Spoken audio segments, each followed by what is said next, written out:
Assalamualaikum warahmatullahi wabarakatuh. Izinkan kami pada video kali ini kami akan membahas eh, metodologi penelitian kualitatif oleh Creswell.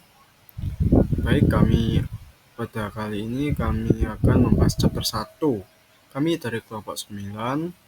Kami terdiri dari yang pertama ada Bagas Hendrawan dengan NPM akhir 248, yang kedua ada Muhammad Rayhan dengan NPM 344, lalu ada Muhammad Irfani dengan NPM akhir 267, dan Muhammad Adrian Hamada dengan NPM 138. Yang pertama itu mengenai tujuan dan alasan penulisan buku, di mana pada penulisan buku metode kualitatif ini itu digunakan untuk tujuannya itu digunakan untuk mengkaji 5 pendekatan berbeda dalam penelitian kualitatif. Kualitatif yaitu fenomenologi, teori yang didasarkan data, etnografi, dan studi kasus, dan membandingkannya secara berdampingan agar dapat melihat perbedaannya pada penelitian kualitatif yang akan diteliti, di mana perbedaan-perbedaan ini dapat ditampilkan dengan paling jelas dengan mengeksplorasi penggunaannya sepanjang proses penelitian, termasuk pengenalan studi melalui tujuannya, dan pertanyaan penelitian, pengumpulan data, analisis data, penulisan laporan, dan standar validasi dan evaluasi. Di mana dengan misalnya itu dengan kita mempelajari artikel-artikel kualitatif di jurnal, kita dapat melihat bahwa pertanyaan penelitian yang dirumuskan berdasarkan teori yang berakar terlihat berbeda dari pertanyaan yang dirumuskan berdasarkan studi fenomenologis, di mana kombinasi pendekatan yang berbeda dan bagaimana keunikan masing-masing terwujud dalam proses penelitian kualitatif adalah yang membedakan buku dari Creswell ini dari buku-buku lain tentang penelitian kualitatif, di mana pada dasarnya sebagian besar penelitian kualitatif hanya fokus pada satu pendekatan saja, misalnya yaitu pendekatan etnografi yang sudah saya jelaskan tadi, yaitu teori yang berakar dan berusaha untuk meyakinkan terkait teori etnografi ini tentang nilai pendekatan dari teori etnografi ini, di mana hal ini eh, akan berguna dalam dunia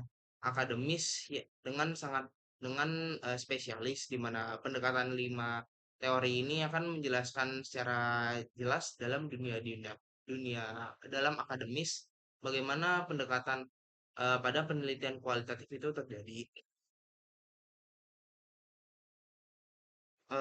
Dalam buku ini juga memberikan penjelasan terkait penelitian kualitatif, opsi untuk melakukan penyelidikan kualitatif, dan buku ini juga memberikan cara untuk melakukan pengambilan keputusan tentang pendekatan mana yang terbaik untuk digunakan dalam pelajari masalah penelitian mereka.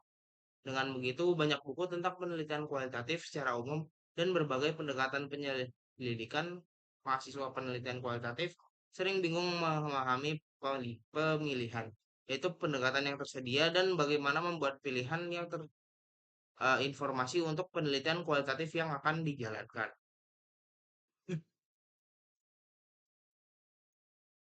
Eh, dengan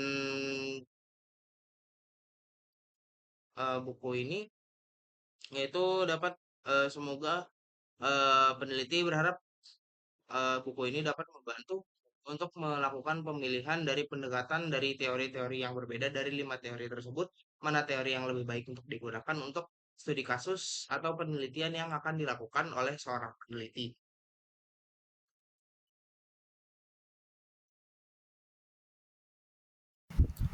Baik, pada subbab berikutnya adalah what is new in this edition. Edisi baru pada apa yang baru pada edisi ini. Nah, pada bab 2 itu eh, beliau merevisi asumsi filosofis dan kerangka interpretatif. Pada bab ketiga menambahkan bagian baru tentang isu-isu etika. Pada bab keempat menambahkan beberapa bagian pada setiap pendekatan yang berkaitan dengan karakteristik penentu masing-masing pendekatan. Bab 5 memperbarui artikel ilustratif yang telah digunakan pada buku tersebut dan menghapus artikel yang sudah usang. Eh, Ketujuh, menambahkan metode daring untuk pengumpulan data kualitatif ke dalam pembahasan. Ya, bab ke-8, menambahkan teknik-teknik baru yang dibahas untuk menganalisis data dalam masing-masing dari kelima pendekatan dan mengetik referensi terbaru. Dan yang pada bab ke-9, menambahkan lebih banyak informasi tentang refleksivitas, pentingnya refleksivitas, dan bagaimana refleksivitas dapat diintegrasikan ke dalam studi kualitatif. Lalu positioning myself, John W. Creswell awalnya adalah seorang peneliti kuantitatif, tetapi setelah diminta untuk mengajar mata kuliah kualitatif pada tahun 1980-an, ia mengalihkan fokusnya dan menulis buku ini.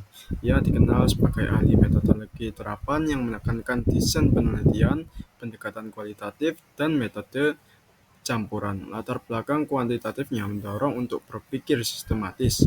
Ia menekankan pengumpulan data yang mendalam, analisis langkah demi langkah, dan penggunaan perangkat lunak analitis.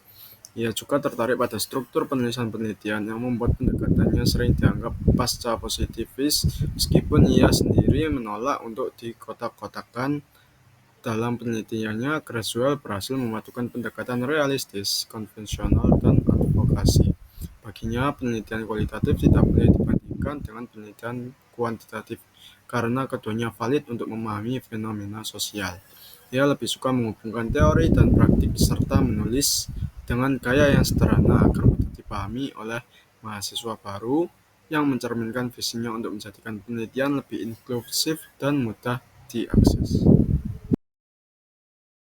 Ya, itu mengenai selection of the five approach. Ini adalah merupakan pembahasan umum mengenai selection for the five approach, yaitu merupakan pemilihan untuk 5 pendekatan yang akan dipilih oleh para peneliti. Di mana di sini ada beberapa teori-teori yang telah eh, ter ada dari para peneliti terdahulu. Misal di mana para peneliti ini melakukan studi kualitatif yang dihadapkan pada sejumlah pilihan pendekatan yang membingungkan, di mana keberagaman ini dapat dipahami dengan menganalisis beberapa klasifikasi atau tipologi. Seperti di sini contohnya saya menunjukkan 3 contoh pilihan dari para peneliti untuk 5 pendekatan. Di yang pertama itu ada tes pada 1990, di mana ia menjanjikan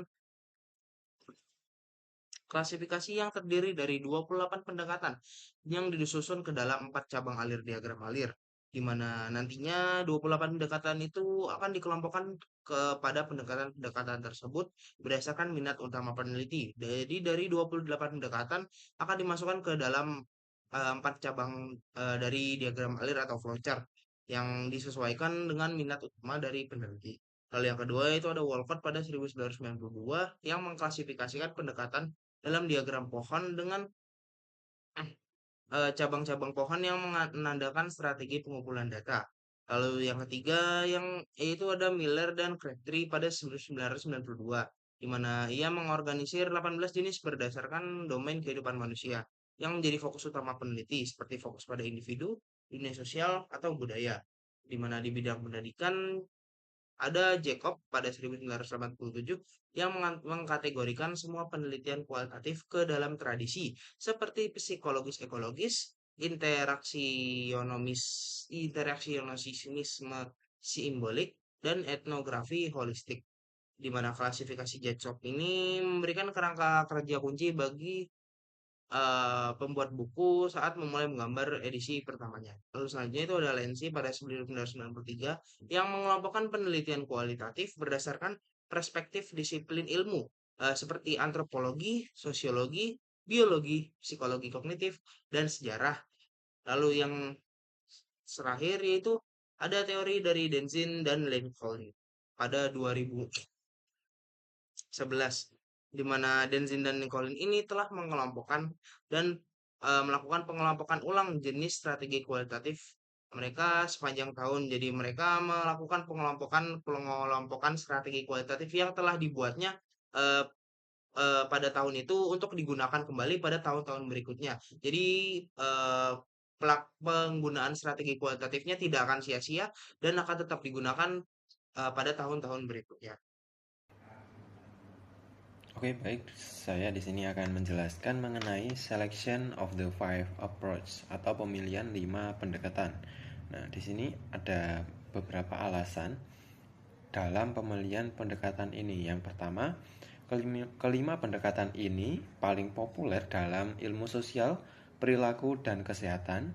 Kemudian memiliki prosedur sistematis yang mudah dipelajari peneliti pemula dan mewakili beragam disiplin ilmu. Kemudian yang pertama ini yaitu naratif humanity and social scientist, yaitu penelitian naratif berakar pada humaniora, yaitu sastra, sejarah, dan juga bahasa, dan ilmu sosial. Nah, pendekatan ini nantinya fokus pada cerita hidup individu, bagaimana seseorang mengalami, menafsirkan, dan menceritakan pengalamannya. Kemudian yang kedua, fenomenologi, yaitu psikologi dan filosofi. Nah, fenomenologi ini berasal dari filsafat eksistensialisme, yaitu dari Husserl dan Heidegger, dan kemudian banyak digunakan dalam psikolog. Nah, pendekatan ini meneliti makna pengalaman hidup seseorang dari sudut pandang orang tersebut. Kemudian yang ketiga yaitu grounded theory atau sosiologi. Grounded theory ini dikembangkan oleh sosiolog Barney Glaser dan Anselm Strauss. Tujuannya yaitu membangun teori baru yang didasarkan pada data lapangan, bukan menguji teori yang sudah ada. Nah, dalam sosiologi ini digunakan untuk memahami proses sosial, interaksi, dan dinamika kelompok. Nah, hasilnya yaitu teori konseptual yang menjelaskan fenomena sosial tertentu berdasarkan temuan data. Kemudian yang keempat, etnografi atau antropologi dan dia sosiologi. Nah, etnografi ini berakal dari antropologi budaya dan kemudian diadopsi oleh sosiologi. Nah, fokusnya yaitu memahami budaya atau komunitas tertentu melalui observasi langsung dan partisipasi mendalam. Nah, ini digunakan untuk meneliti nilai, ritual, dan cara hidup berkelompok masyarakat dan memahami subkultural perkotaan, organisasi, atau kelompok sosial modern. Kemudian yang kelima, case study, social sciences and applied field, yaitu studi kasus digunakan secara luas di ilmu sosial terapan seperti pendidikan, manajemen, kebijakan publik, dan juga kesehatan. Nah, pendekatan ini meneliti satu kasus secara mendalam, bisa berupa individu, organisasi, program, ataupun peristiwa. Selanjutnya tuh ada audiens atau pembaca di mana eh, terdapat beberapa pembaca yang dikenal atau tidak dikenal untuk setiap teks. Itu merupakan kutipan dari Vetterman pada 2010, di mana penggunaannya yaitu ditujukan untuk akademisi dan peneliti yang terkait dengan ilmu sosial, humaniora, dan kesehatan. Itu merupakan tujuan dari penulis untuk membuat buku ini. Lalu contoh-contoh dalam buku ini juga menunjukkan keragaman disiplin ilmu dan bidang studi termasuk sosiologi, psikologi, pendidikan, keperawatan, kedokteran keluarga, kesehatan terkait, studi perkotaan, pemasaran, komunikasi dan jurnalisme, psikologi pendidikan, ilmu keluarga, dan terapi, serta bidang-bidang lain terkait ilmu sosial dan humaniora pada penelitian kualitatif. Lima tujuan dari penelitian kualitatif ini itu untuk menyediakan teks yang bermanfaat bagi mereka yang menghasilkan penelitian kualitatif ilmiah dalam bentuk jenis artikel, jurnal, tesis, atau disertasi. Sebagai contoh, ditujukan kepada mungkin pas seorang sarjana atau sebagai seseorang yang baru lulus SMA, di mana penelitian kualitatif ilmiah ini sudah disesuaikan dengan tingkat pembahasan agar sesuai untuk mahasiswa tingkat atas dan tingkat pasca sarjana. Bagi mahasiswa pasca sarjana yang menulis tesis magister atau disertasi doktoral, di buku ini telah dibandingkan 5 pendekatan dengan harapan 5 pendekatan analisis ini dapat membantu dalam menetapkan alasan untuk pemilihan jenis pendekatan yang akan digunakan oleh seorang peneliti pada nantinya. Di mana bagi peneliti kualitatif pemula telah disediakan bab mengenai kerangka filosofis dan interpretatif yang membentuk penelitian kualitatif dan juga terkait unsur-unsur dasar dalam merancang penelitian kualitatif, di mana eh, pada pemahaman dasar-dasar penelitian kualitatif ini merupakan esensial sebelum seorang peneliti dapat menjelajahi secara spesifik dari salah satu pendekatan kualitatif, di mana buku ini menjelaskan mengenai gambaran umum tentang topik dari bab-bab sebelumnya, lalu membahas bagaimana topik tersebut dapat diatasi dalam masing-masing dari 5 pendekatan yang emang ditujukan pada penelitian di buku ini. Di mana saat membahas elemen-elemen dasar dalam penelitian,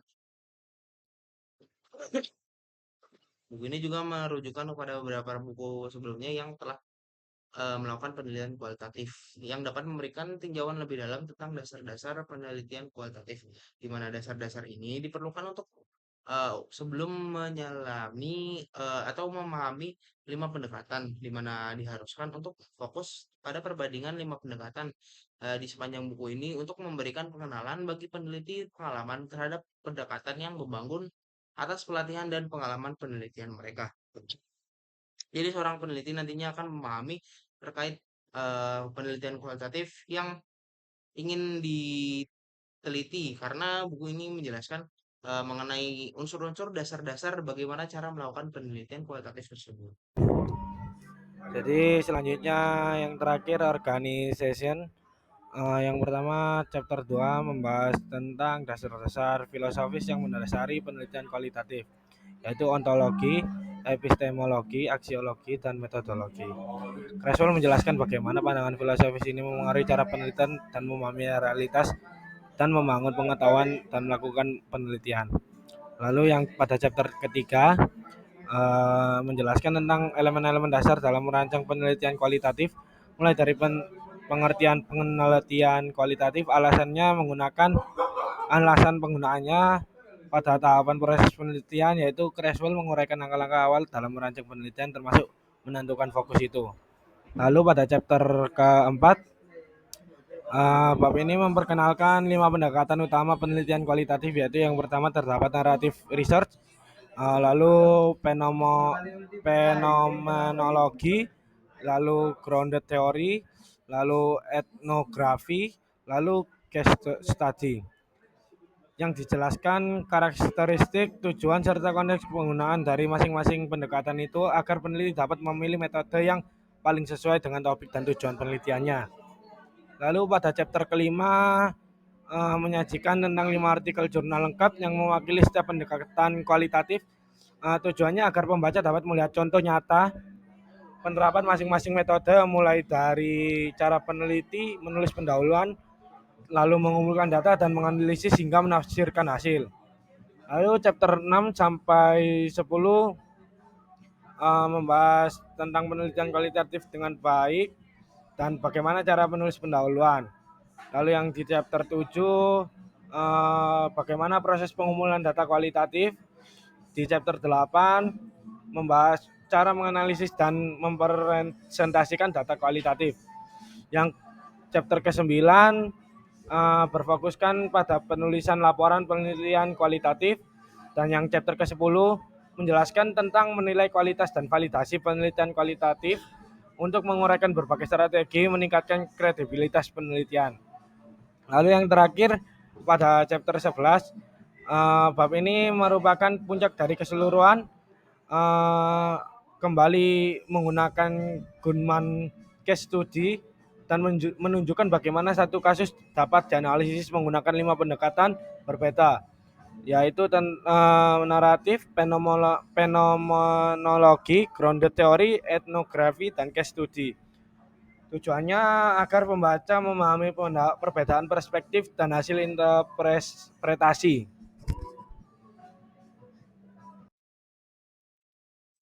Baik, sekian presentasi dari kelompok kami dan pemaparan materi dari kelompok kami mengenai bab introduction di bab 1 dari materi buku Creswell pada tahun 2013. Mohon maaf bila ada kesalahan atau salah kata yang telah kami ucapkan atau kami